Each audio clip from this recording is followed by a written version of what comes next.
ओम शांति शांति शांति।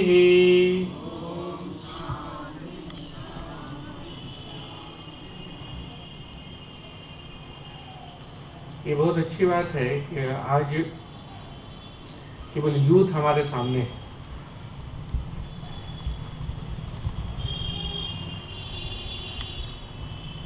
आज का जो यूथ है, यानी कि जो तुम लोग हो, उनके पास जिज्ञासाएं बहुत ज्यादा है और ये होना भी चाहिए। आखिर क्यों मनाना है होली? कभी कभी देख लिए यूट्यूब पर, व्हाट्सएप पर, जो बहुत विशाल यूनिवर्सिटी है आज के जमाने में, तो पता चलता है कि एक हिरण्यकश्यप नाम का एक असुर हुआ था। उसको भगवान विष्णु ने इसलिए मारा कि उनका जो पुत्र था प्रहलाद, वो भगवान विष्णु का अनन्य भक्त था और प्रहलाद को हिरण्यकश्यपु मना करते थे कि तुम नारायण का अर्थात विष्णु का चिंतन मनन निधिध्यासन उपासना पूजा न करो, लेकिन वो मानने को राजी नहीं होता। इसलिए एक दिन उन्होंने क्या किया, हिरण्यकश्यपु ने, कि उसको एक खंभा से बांध दिया। किनको बांध दिया? भक्त प्रहलाद को। हम कथा सही बता रहे हैं ना? तो कुछ और कथा सुने हो तुम लोग? यही कथा है ना? हम लोग इंटरेक्शन कर रहे हैं, प्रवचन नहीं है कि बैठ कर हम कथा सुनाएंगे। कुछ गलत बोलेंगे तो बता रहे नहीं, हिरण्यकश्यपु नहीं, वो रावण था, ऐसा कुछ। तो हिरण्यकश्यपु ने उसको जो बांधा, अच्छा चलते फिरते नहीं लोग, देखो रीता बैठना है तो बैठो यहाँ पर।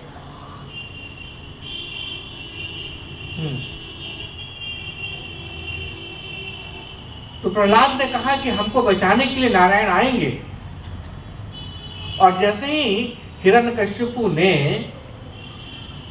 प्रहलाद को मारने का प्रयास किया, तो उसी खंभे को तोड़ करके विस्फोट के साथ उसमें नारायण प्रकट हुए और हिरण्यकश्यपु का उन्होंने वध कर दिया। इसके पहले जब ये घटना घटी, इसके पहले प्रहलाद की हत्या करने के लिए हिरण्यकश्यपु ने अपनी बहन, क्या नाम था बहन का? होलिका। वाह वाह, ये कथा है, चलो तुम लोग को याद है, अच्छी बात। तो होलिका के पास एक चादर था। चादर था कि ओढ़नी था, क्या था? कुछ था ऐसे ही, चादर या शॉल था, जिसको लपेट लेने पर अग्नि उसको नहीं जला सकती। ऐसा भी आ गया है कि उसको लेकर के जो बम स्क्वाड के जो लोग होते हैं, उसे पहन के जाते हैं बम को खोलने के लिए, विस्फोट हो तो वो उनको कुछ क्षति नहीं पहुंचेगी।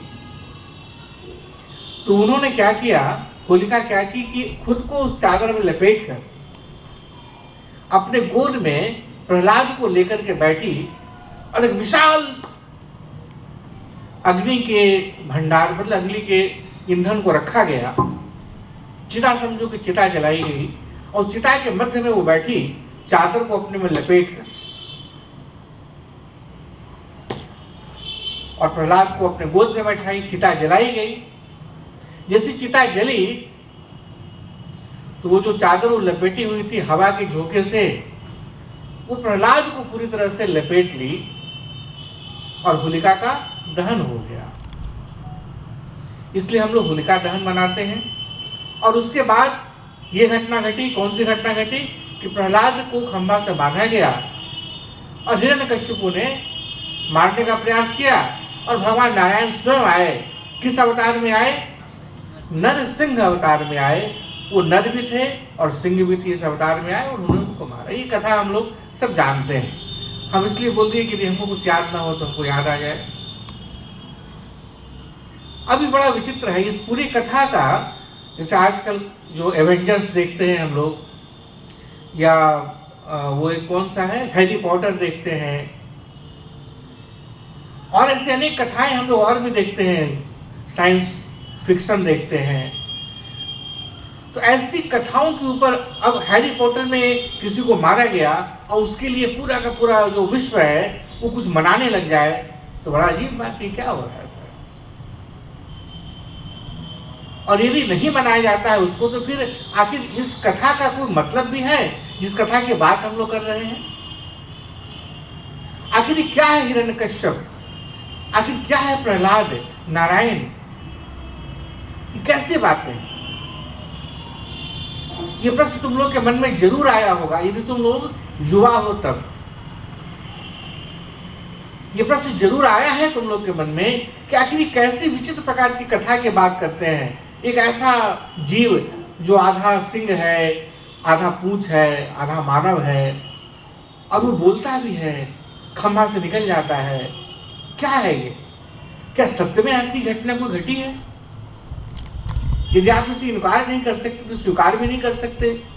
यदि ऐसी घटना कोई घटी तो आज क्यों नहीं घटना घटती? हमने ऐसे प्रश्न को क्या कभी अपने अग्रजों से, अपने बड़े अभिभावकों से पूछा है? हमने में से किसी ने नहीं पूछा है। और कभी किसी ने गलती से पूछ लिया तो उनके अग्रज जो हैं उनके कान को लाल करते हुए गाल में दूसरा तमाचा ही मारे, चुपचाप पूजा करो, धर्म भ्रष्ट मत करो। क्योंकि वो जो है तुम्हारे और हमारे अभिभावक, उनको भी नहीं पता है कि आखिर इसके पीछे का कारण क्या है। इस अज्ञानता के कारण परंपरागत रूप से ये चला आ रहा है कि ऐसा करना है, क्यों करना है ये हमें मालूम नहीं है। इवन आज के उत्सव को देखिए, संख्या बहुत कम है इसलिए बहुत अच्छी बात है। यदि हम लोग की संख्या अधिक रही होती और सबको ये कहा गया होता कि भाई प्रारंभ में जो है 10-15 मिनट एक सर है हमारे, वो हम लोग के दिमाग के अंदर घुस करके कुछ आंदोलन मचाएंगे, कुछ बातें बताएंगे, तो उसमें से यदि 4 आदमी आने वाला होता तो एक आदमी को जासूस बना के भेजता कि जाओ वहां, जैसे ही वो बात खत्म होगी हम लोग को फोन करना, हम लोग आ जाएंगे। उसके पीछे हम लोग जानना ही नहीं चाहते, क्योंकि हम लोग इतना ज्यादा एक्सट्रोवर्ट हो चुके हैं कि भाई खाने में क्या है, लगाने में क्या है, पहनने में क्या है।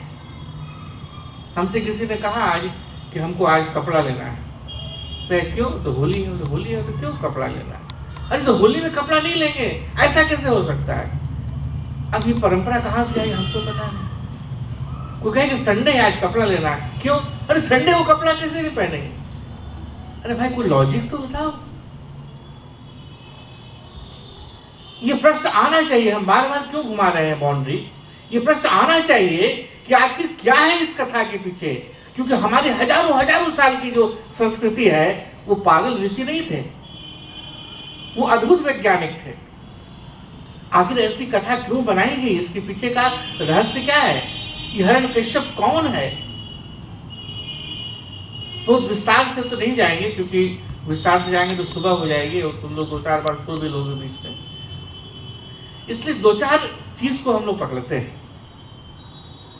हम लोग को याद है बचपन में जब हम लोग बिल्कुल नर्सरी में थे, सबको याद होगा जब नर्सरी में थे, किसी को तो ऐसा नहीं याद नहीं होगा। तो हम लोग ए फॉर एप्पल जब हम लोग को पढ़ाया गया था तो टीचर क्या करते थे? क्या केवल ए फॉर एप्पल मुंह से बताते थे?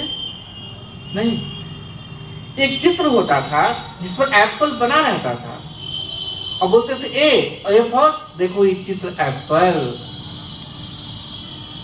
और बड़ा कंफ्यूज होते थे जब दूसरा स्कूल में पढ़ाया जाता था ए फॉर एरोप्लेन। अब दोनों के बीच में लड़ाई हो जाती थी, बच्चा में बोलता नहीं ए फॉर एप्पल, और दूसरा बच्चा दूसरा स्कूल वाला बोलता था ना ए फॉर एरोप्लेन।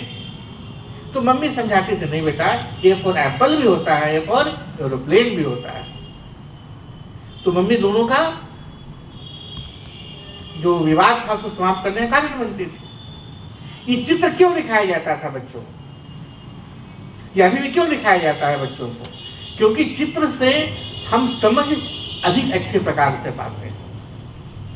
जैसे जो हमें तुम्हें बताना है हम उसे केवल 2 लाइन में बता सकते हैं कि आत्यांतिक सिद्धांत की परिणति की प्रगटीकरण को पौराणिक कथा के इस रूपक के रूप में समझाया गया है। बात समाप्त हो गई। जितना देर हमने कहा उतना देर भी पता नहीं मन में रहा होगा कि नहीं रहा होगा। इसको बताने के लिए पूरा का पूरा जाति चार दीवारी बनाएंगे, नींव डालेंगे, भवन बनाएंगे, फिर उसको तुमको विश्राम दिलाएंगे, ऐसे ऐसे करके तुम्हारे मस्तिष्क पर कील लग करके हथौड़ा से धीरे धीरे ठोकने का प्रयास करेंगे। फिर भी 2 दिन के बाद पूछेंगे तो बोलेंगे अच्छा कुछ बोले थे उस दिन, लेकिन हमको तो पकौड़ा याद था और दही बड़ा याद था। ये कथा है। उस बच्चे को बताने के लिए चित्र से जब हम उसको बताते हैं तो उसे जल्दी वो याद होता है। और इस बड़ी दुनिया में छोटी छोटी घटनाएं घटते रहती हैं। किस फिल्म का डायलॉग है? गुड। ज्ञान की पराकाष्ठा है। केवल उस एक वाक्य को बताने के लिए एक पूरा हजारों मतलब करोड़ों रुपए के खर्च के साथ एक फिल्म बनाई गई। क्या भाई इस क्या है?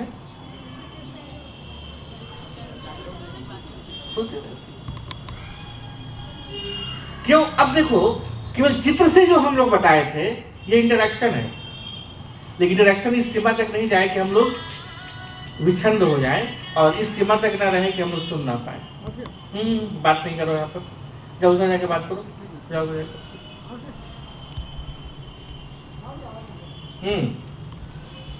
हम लोग ने देखा कि चित्र के रूप में यदि हम देखते हैं तो भी बच्चा तेजी से समझता है, और एक विशाल समुदाय को समझाना है यदि, तो उसको चलचित्र के रूप में हम प्रस्तुत करते हैं। दोनों की भूमिका। सोचो, आज से लगता है 15 साल पहले ये फिल्म आई होगी, जिसका नाम हमको भी याद नहीं आ रहा, तुम लोग को याद है। वो घटना में आज तक याद है। और वो जो फिल्म कुछ इस प्रकार की है, इस रहस्य को हमारे ऋषियों ने आज से लगभग 50,000 साल पहले, मोटा मोटी, और पहले भी हो सकता है, 5,000 साल पहले, मोटा मोटी और पहले भी हो सकता है।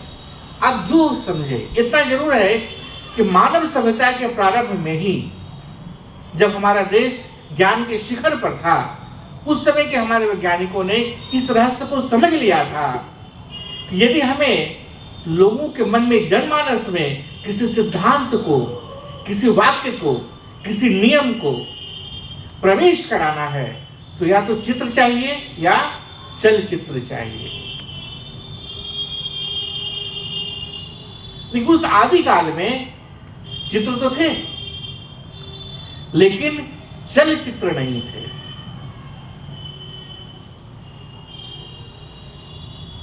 तो इसका हमारे भरत मुनि ने एक शास्त्र ही बनाया, जिसका नाम रखा उन्होंने क्या? नाट्य शास्त्र। अभी हाल फिलहाल जो हम लोग देखे कश्मीर प्राइज, उसमें तुम लोगों ने विस्तार से ध्यान दिया होगा तो भरत मुनि का नाम आया कि कश्मीर में ही उन्होंने नाट्य शास्त्र की रचना की थी। तो जो हमारे सिद्धांत थे उन्हें समझाने के लिए, बताने के लिए चित्र और चलचित्र की रचना की गई कि अधिक से अधिक लोग उसको अधिक से समय तक समझ सके। ये हम लोग अभी भी करते हैं। जिससे पहाड़ा तुम लोग को नहीं याद रहता होगा, 2 1 जा 2, 2 2 जा 6, 2 4 जा 10, ऐसा वगैरह कुछ है। हम लोगों ने क्या पढ़ा था? 15 का पहाड़ा, 15 का 15, 15 2 30, 30 45, चौके 60, दाम पता चल, छक्के 90। एक संगीत था इसमें। ऐसे तो हमको कुछ गाने आता नहीं है, लेकिन ये अभिजीत गाएगा वो अच्छा से गा लेगा उसको, और पाठ गाएगा तो सब लोग उठ के चले भी जाएंगे। अंतर है, लेकिन उसमें एक रिद्म था। तो हम लोग को 20 तक का पहाड़ा याद है। क्यों? क्योंकि उसके अंदर एक रिद्म है। और जो हम लोग कहते हैं टेबल पढ़ो, टेबल तो देखो तो ऐसी इतना अपने आप में लगता है कि टेबल पढ़ने की चीज है, तो बैठने की चीज है, कभी समझ में नहीं आती है। तो हमारे ऋषि ने सोचा कि इस सिद्धांत को बताना है तो चित्र को चलता हुआ दिखाएंगे तो वो नाटक हो जाएगा। और चित्र को चलाना है यदि बाहर नहीं अर्थात तुम्हारे और हमारे बाहर नहीं, तुम्हारे अंदर चलाना है यदि, तो तुम्हारे अंदर क्या चल रहा है? विचार। तो कहोगे कि हमारे अंदर खून, रक्त इत्यादि इत्यादि चीज चलता है। जो सूक्ष्माति सूक्ष्म जिससे कारण तुम चलते हो क्या है? विचार। तो बोले उस विचार से हम चित्र बनाएंगे। जैसे इन तमाम उदाहरणों से तुम यदि सब कुछ भूल भी जाओ तो ये याद रहने वाला है तुम्हारे पास कि हाँ, वो एक पिक्चर का एक डायलॉग था जो सर बता रहे थे। उसी प्रकार हमारे ईश्वर ने सोचा कि यदि पूरे बात समझ में नहीं भी आएगी तो कथा तो तुमके पास याद रहेगी। और फिर जगह जगह उन्होंने कथा से हमें रहस्य बताना आरंभ किया, अपने जीवन के सूत्र को बताना आरंभ किया। उसमें से एक सूत्र है होलिका दहन, उसमें से एक सूत्र है हिरण्यकश्यपु का वध, उसमें से एक सूत्र है नरसिंह अवतार का प्राकट्य। सब अलग अलग सूत्र है। जैसे इक्वेशन है ना तुम लोग पास a + b the whole square बराबर a² + b² + 2ab, ये सूत्र है। इससे बहुत सारे गणितीय समीकरण को हम हल कर सकते हैं। उसी प्रकार जो एक एक घटना है, एक एक सूत्र है जो तुम्हारे जीवन के अनेक समस्याओं का निराकरण कर सकते हैं। केवल एक सूत्र को लेंगे हम लोग अभी बहुत संक्षेप में। यदि तुम्हें इसकी जिज्ञासा हो क्या कि होलिका दहन का तात्पर्य क्या है, किस सूत्र को बताने का प्रयास किया गया है, आपके जीवन को और हमारे जीवन के किस समस्या के निराकरण का प्रयास किया गया है, यदि जानने की इच्छा है तो हम लोग उसको बात करेंगे। कितने लोग को जानने की इच्छा है? जो बेचारा को नहीं भी होगा उसको उठा ही लेते हैं यार, क्यों बेइज्जती हो जाए।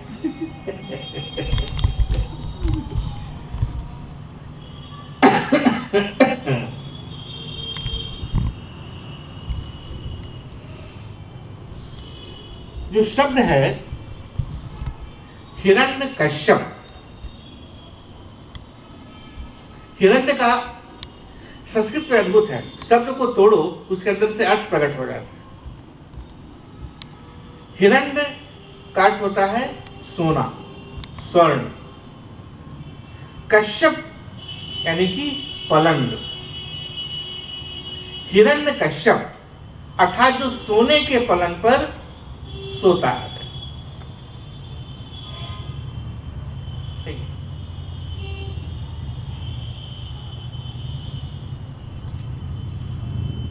हम जो जितने भी लोग हैं, हम लोग सभी लोग, वो किस प्रकार का जीवन चाहते हैं? अच्छा घर, बहुत अच्छा घर, बहुत बहुत अच्छा घर, और आ जाओ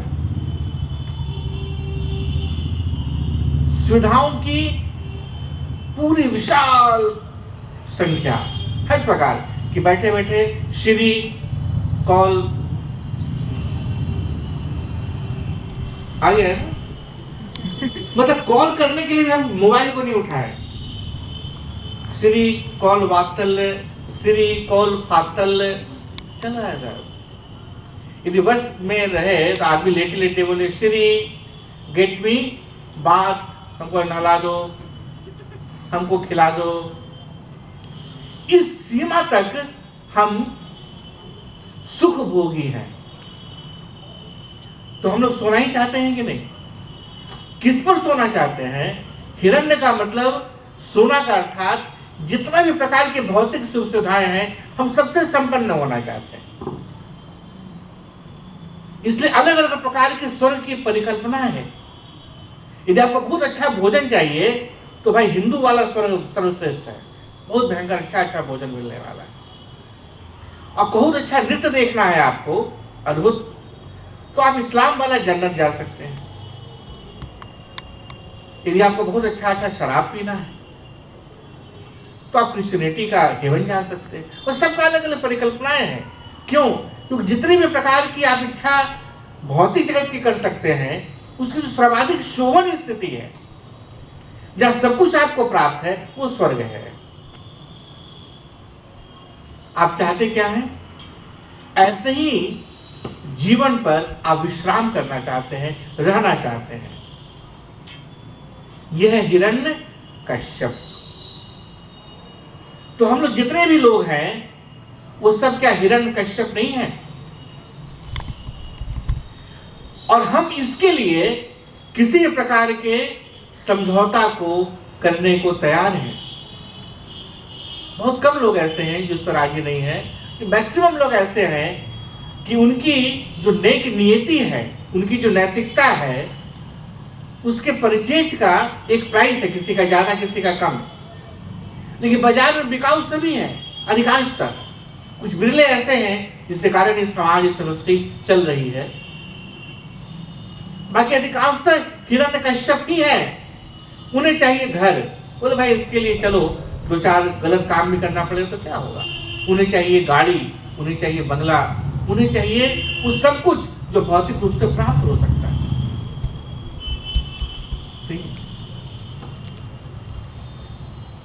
किसी ने कहा हमसे, ये सब बहुत गलत बात है। कौन कहता है कि धन को महत्व हम लोग देते हैं? हम लोग बिल्कुल भी महत्व नहीं देते। और कैसे लगता है ये धन को हम लोग महत्व देते हैं? बहुत साधारण सी बात है, कहीं विचार करना कि हम लोग कैसे किसको अधिक महत्व देते हैं। जैसे ही हम जीवन में प्रवेश करते हैं, यह सौभाग्य है तुम लोग सब लाके तुम लोग ऐसे अभी समूह के अंदर बैठे हुए हो जहां पर अधिकांश लोग ऐसे हैं जो नैतिकता की एक अच्छे स्तर पर है, बहुत अच्छे स्तर पर है, कि तुम्हारे अंदर ऐसा विचार नहीं आता कि भैया किसी तरह पैसा आने दो ना, चल ना हटो, बाद में कर लेंगे। ठीक है, अधिकांश लोग पहले आस-पास में बात करोगे तो यही सुनोगे, भैया देखो हम केवल और केवल धन को ही महत्वपूर्ण समझते हैं। अरे गाय का दान कर देंगे मरते समय, जो पाप हुआ सब खत्म हो जाएगा। ये इस प्रकार का चिंतन है हमारे अंदर। लेकिन हमारा विश्वास है, यदि कहे कोई तुमको कि तुमको हम 5 करोड़ देते हैं, तुम में से किसी को भी बस अपने पिताजी को आज सुबह एक झापड़ मारना है। 5 करोड़ दे रहा है, बस एक छोटे से काम के लिए, जान से भी नहीं मारना है, केवल एक झापड़ मारना है अपने पिताजी को। हमको विश्वास है कि तुम लोगों में से एक आध लोग ही करोगे।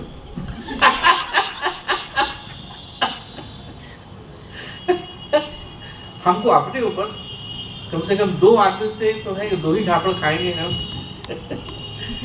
कम से कम 10 करोड़ तो घर में आ जाएगा। पता लगा कि पिता ही उसमें उठ के तैयार है, अरे मारो रे मारो, 5 करोड़ तो आने वाला है। नहीं, ऐसा क्यों है कि हम इन तमाम सुविधाओं के साथ अपने आप को संपन्न रखना चाहते हैं? क्योंकि हमें इस बात का भ्रम है कि उसी सुविधाओं से हमें सुख मिलता है। हमारे सुख का केंद्र क्या है? जो बाहरी सुविधाएं हमारे आसपास इकट्ठा की जाती है, वही हमारा केंद्र है। जबकि ऐसी बात नहीं है। हम लोगों ने जाना है इस बात को कि सुविधाओं के बीच भी हम अत्यंत हताश और निराश रह सकते हैं। तुम्हारा मन यदि सुखी नहीं है, अंतर मन यदि सुखी नहीं है, तुम चाहे जैसी स्थिति में रहो, तुम दुखी ही रहोगे। अनेक बार तुम लोग के साथ घटना घटी होगी कि महफिल के बीच में तुम बैठे हुए हो और तुम्हें लगेगा तुम एकांत में हो, एकदम हताश निराश मुंह बना के बैठे हुए। 2-4 लोग आके पूछा, भैया क्या बात है बताइए ना। 2-4-5 बार यदि पूछ लिया तो 6ठा आदमी आया, उसका भी तुमने मूड खराब कर दिया। होता है, छोड़ो नहीं, क्यों बात करते हो, हटाओ। फिर कोई बात नहीं करने लगा तो एक नया दुख का कारण बन गया तुम्हारे लिए, लोग वो पूछता ही नहीं। और कभी कभी ऐसा होता है तुम एकांत में हो और मुस्कुराते रहते हो, हंसते रहते हो, ताकि बगल वाला पड़ोसी ऊपर से फोन करता है, भाई जो पढ़ रहे हो वो हमको भी भेजो। ऐसा होता है।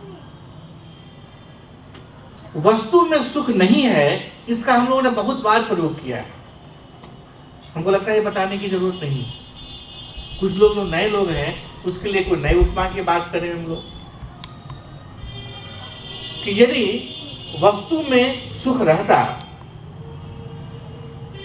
तो हम यदि बड़ा सा मकान बना लिए, तो जैसे हम मकान बनाए वैसे हमारे सुख की मात्रा बढ़ गई होती। वैसी स्थिति में जो रिलायंस कंपनी है उसके मालिक के पास कितने बिल्डिंग्स होंगे, कोई गिनती है? तो उसको तो सुख के माने ब्लास्ट कर जाना चाहिए, ब्लाउन से। एक छोटा सा कुटिया में बेचारा जो एक रिक्शा चालक अपना बना के रह रहा है, उसको देने में इतना छोटा मिलना चाहिए था सुख। ऐसा नहीं होता है। यदि भोजन में सुख होता तो हम यदि 10 ग्राम सुख लेते खीर का, और जो इतना सारा 1 किलो खीर खाता उसको ज्यादा सुख मिलता। ऐसा होता है क्या? नहीं होता। ये जो 10 किलो खाता है उसको दूसरे दिन दुख मिलता है सवेरे सवेरे। अर्थात वस्तु जगत में सुख नहीं है। जब इसका बोध होना आरंभ होता है, किसको? हिरण्यकश्यप को, अर्थात हमको और तुमको, तब हमारे अंदर हमसे ही जिसका जन्म होता है उसका नाम है प्रहलाद। प्रकर्षति आह्लाद। उसे समझ में आता है कि आह्लाद जो है उसका प्राकट्य तभी हो सकता जब हम समझ जाएं कि वस्तु जगत से हमें सुख मिलने वाला नहीं है। ये सुख हमारे पास पहले से विद्यमान है। हम उस सुख से भरे हुए हैं। हम सुख स्वरूप ही हैं, जो सब जगह व्यापक है, जो नारायण है, अर्थात जो सब जगह व्याप्त है, फैला हुआ है, जो हमारे अंदर भी चैतन्य है, वही सुख स्वरूप हम हैं। जब ऐसा होता है ना तो द्वंद्व होता है, जिस द्वंद्व से बहुत लोग गुजर रहे हैं। क्योंकि हमें आदत क्या है? हिरण्यकश्यप बनने का, उसी स्थिति में रहने का। हमें यही आदत, हम इसी आदत से जन्म लिए हैं और इसी आदत के परिवेश में हम रह रहे हैं। जैसे हम सबको आदत है पैर पर चलने का, जन्म से नहीं, थोड़ा सा हो गए जन्म लेने के बाद गिरते पड़ते चलना सीखे, और सब लोग को वैसे ही चलते देख रहे हैं आसपास में। अचानक कोई आया बड़ा सा वैज्ञानिक, तथाकथित वैज्ञानिक, और बोला अगर ये कैसे चलते हो? चलने का तरीका है कोई? हाथ से चलो, प्रैक्टिस कराते हैं, ठहरो। अब पूरे शहर को शासन कराना शुरू किया हाथ से चलने के लिए। कहोगे पागल है, ऐसा होता है क्या?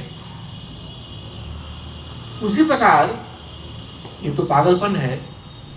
लेकिन यदि कोई ऐसे शहर की बात देखें, हम लोग ऐसे गांव की बात देखें जहां लोग पूरा का पूरा हाथ से चल रहा हो, और सबका चेहरा लाल लाल, क्योंकि सारा का सारा ब्लड मुंह में आएगा। कोई वहां वैज्ञानिक जाके बोले कि भैया आप लोग गलत चल रहे हैं, पैर से चला जाता है, तो शहर के लोग क्या बोलेंगे? बोले पागल है एकदम ही, हमारे पूर्वज चलते रहे, हमारे बच्चे चल रहे हैं, ये कैसी बात बताता है? ठीक वैसी ही बात हम लोग के साथ घटित हुई है। हमें इस बात की आत्यंतिक आंतरिक अनुभूति है कि हमें वस्तु जगत से सुख नहीं मिल सकता। ये सत्य है, हम लोग जानते हैं। क्षणिक रूप से कुछ देर के लिए संतोष मिलता है, क्षणिक रूप से कुछ देर के लिए मन शांत होता है, लेकिन जिस सुख की बात हम कर रहे हैं, परम और शाश्वत सत्य की बात, वो नहीं मिलता। उस पर विस्तार से हम लोगों ने चर्चा अनेक बार की है। लेकिन चूंकि वैसे ही परंपराओं के बीच में हम जी रहे हैं कि भाई हमारा उद्देश्य क्या है जीवन का, हम थोड़ा सा बड़ा हुए तो नौकरी करना है, उससे थोड़ा सा बड़ा हुए तो शादी करना है, उससे थोड़ा सा बड़ा हुए तो जनसंख्या का वृद्धि करना है, और फिर उससे बड़ा हुए तो जिसका हमने जन्म दिया है उसकी शादी करानी है। बस ये that is the life only.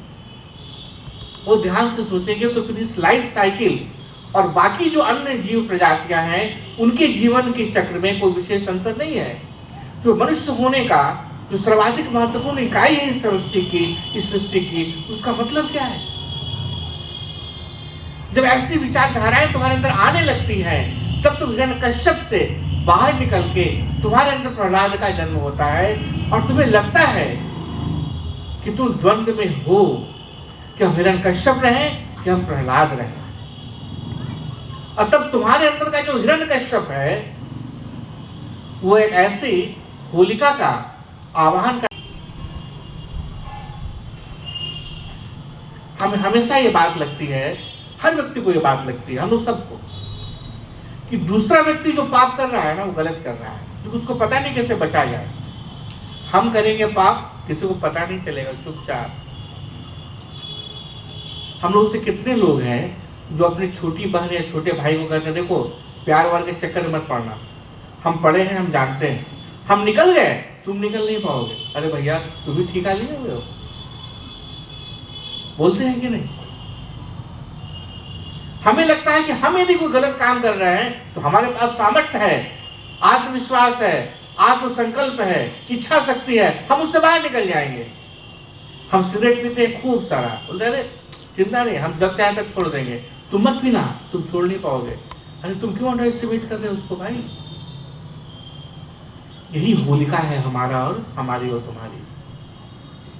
हमें लगता है कि हम जो कर रहे हैं उसके लिए एक चादर है हमारे पास जो हमें जलाएगी नहीं, लेकिन जो दूसरा करेगा उसको जला देगी। लेकिन वास्तव में ये चादर हम ही को जलाएगी, उसको नहीं जलाएगी जो प्रहलाद है हमारे अंदर का। वास्तव में ये चादर उसे ही नष्ट करेगी जो हमारा ये हिरण्यकश्यप का विचार के साथ बनी हुई हमारी अपनी चिंतन शैली है, अपनी जीवन शैली है। और हम फिर क्या करते हैं कि अपनी पूरी पूजा को, अपनी पूरी उपासना को, अपनी पूरी साधना को केंद्रीकृत कर लेते हैं एक भ्रष्ट दफ्तर की तरह, जहां हम कुछ चढ़ावा चढ़ाएंगे तो हमारी कौन सी इच्छा पूरी होगी? हिरण्यकश्यप की इच्छा। हम प्रहलाद बनकर के मंदिर में जाते हैं नारियल फोड़ने के लिए, इसलिए कि भाई जो हमारा जो सोने का पलंग है उसमें एक और पायदान उसमें लग जाए। कितने लोग हम लोग हैं जो मंदिर में इसलिए जाते हैं कि प्रभु हमें प्रहलाद चाहिए, अर्थात प्रभु हमें तुम्हें ही चाहिए। हम में से एक व्यक्ति नहीं जाता मंदिर में इसलिए। हम लोग सब लोग मंदिर इसलिए जाते हैं कि मेरा नौकरी हो जाए, हम पास कर जाएं, हमारी गर्लफ्रेंड हमको आज हाँ बोल दे, हमारा बॉयफ्रेंड आज हमको छोड़ दे, इसी के लिए जाते हैं। कितने लोग हैं जो मंदिर इसलिए जाते हैं कि हे प्रभु हमें प्रहलाद बना दो, ध्रुव बना दो, अर्जुन बना दो, सुदामा बना दो। नहीं, हम जाते हैं कि प्रभु हमको द्वारकाधीश बना दो, जल्दी से अपना गद्दी छोड़ो, हमको अयोध्या का राज दे दो, इसी के लिए जाते हैं। अर्थात हम प्रहलाद को अपने गोद में भी इसलिए बैठाते हैं कि जो हमारे अंदर की कलवशता है, कुरूपता है, वो ढक जाए और किसी को पता न चले कि हम पाखंडी हैं, हम ढोंगी हैं। लेकिन जब जब हम ऐसा करेंगे वही चादर प्रहलाद को बचा लेगा, हमको और तुमको नहीं बचाएगा। इस उद्घोषणा को बताने का अद्भुत रूपक है यह पौराणिक सत्य कथा होलिका दहन। इतना घुमा घुमा के बताए, सरली भाषा में क्या बताएं? 2 लाइन का बात है भैया। संसार से बचकर के रहिए, संसार बुलाती है जाने का नहीं। अध्यात्म न बुलाए तभी जाने का, जाने का। ये जीवन क्षणभंगुर है, कल हमारे साथ सिम्मी थी, आज नहीं है। कल तुम हमारे साथ हो, नहीं रहोगे, कल हम हैं, हम भी नहीं रहेंगे। तुमसे अच्छे लोग आएंगे, हमसे भी अच्छे लोग आएंगे और जाएंगे। तो जो जीवन का महत्व है, जो जीवन का चक्र है, जो जीवन का अर्थ है, उसे जीवन के रहते जान लोगे यदि, तो तुम्हारा ही कल्याण है, उसमें हमारा कुछ नहीं जाता। केवल इससे अलग कुछ जगाने का नाम है होलिका दहन, और इसी का नाम है होली मिलन। यदि जब हम सबके चेहरे पर रंग लगाते हैं तो हम कहते हैं कि तुमको अब तुम्हारे रंग से हम नहीं पहचानेंगे, हम तुमको उस रंग से पहचानेंगे जो हरि का रंग है। क्या नाम है जो है, जो मुझे में ही मेरे रंग में रंग दे, मुझे अपने में ही रंग दे कन्हैया, लाल न रंगाऊं में, हरी न रंगाऊं में, मुझे अपने ही रंग में रंग दे कन्हैया। मतलब मुझे ईश्वर के रंग में रंग दे। अमित, अमित बोलेगा नहीं कोई, एकदम शांत रहो, चुप रहो, तो आवाज नहीं आना चाहिए, एकदम चुप रहो। अपने ही रंग में रंग दो कन्हैया। मतलब क्या है?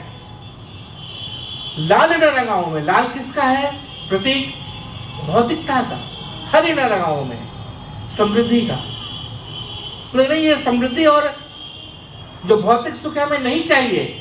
चाहिए मतलब ऐसा नहीं कि भूखे प्यासे मर जाएंगे, मतलब वही चाहिए ही चाहिए और कुछ नहीं चाहिए, ऐसा नहीं। प्रभु तेरे रंग में रंगेंगे हम। ये जो रंग लगाते हैं हम लोग एक दूसरे को, इसका मतलब कि हम तुम्हें हरि के रंग में, प्रभु के रंग में लगा रहे हैं।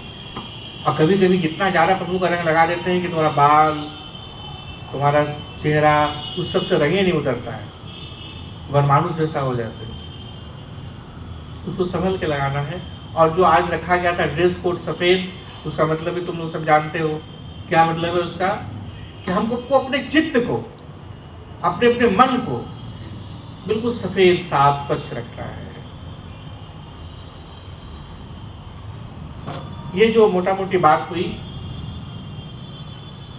बहुत संक्षेप में, इससे तुम्हारे अंदर इस प्रश्न का उदय होना चाहिए कि आखिर इस प्रकार के जो पौराणिक कथा है, जो रीति रिवाज है, कर्म कांड है, उसका क्या मतलब है ना? और तब ऐसे प्रश्न को बार बार तुम अपने आप से पूछो, अपने आसपास के अभिभावकों से पूछो, दीपावली के बारे में, दशहरा के बारे में, उसके पीछे के अर्थ के बारे में। और तुम ऐसे बातों को लिखो, पेपर में दो, मैगजीन्स में दो। जब तक तुम नहीं बताओगे अपनी पीढ़ी को, लोग जानेंगे कैसे? हमारा उद्देश्य केवल अपने आप को बताना नहीं है कि देखो देखो इतना जानते हैं हम लोग, नहीं। तुम जानो और तुम दूसरे को बताओ, ये अधिक महत्वपूर्ण है। तो अभी हम लोग जो कृष्ण की पूजा करेंगे, भगवान विष्णु की पूजा करेंगे, इसके पीछे उद्देश्य यही है कि होलिका मिलन का मतलब हो गया आज के जमाने में केवल हुड़दंग करना। और यदि बिहार में यदि वो बंद नहीं होता, उसका सेवन करना, तरह तरह का गंदी या गलत बातें करना, यही होली मिलन है। ये नहीं है होली मिलन। अभी हम लोगों ने क्या समझा होली मिलन क्या है? उस सत्य से रूबरू होना जो हमारा अपना स्वरूप है, वो है होली मिलन।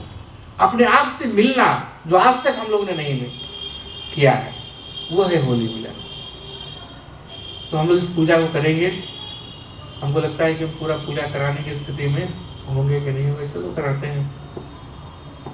जिसके पास पात्र है, यहाँ पर एक आदमी आ जाओ पूजा करने के लिए। कौन आएगा? किसके पास थाली नहीं है?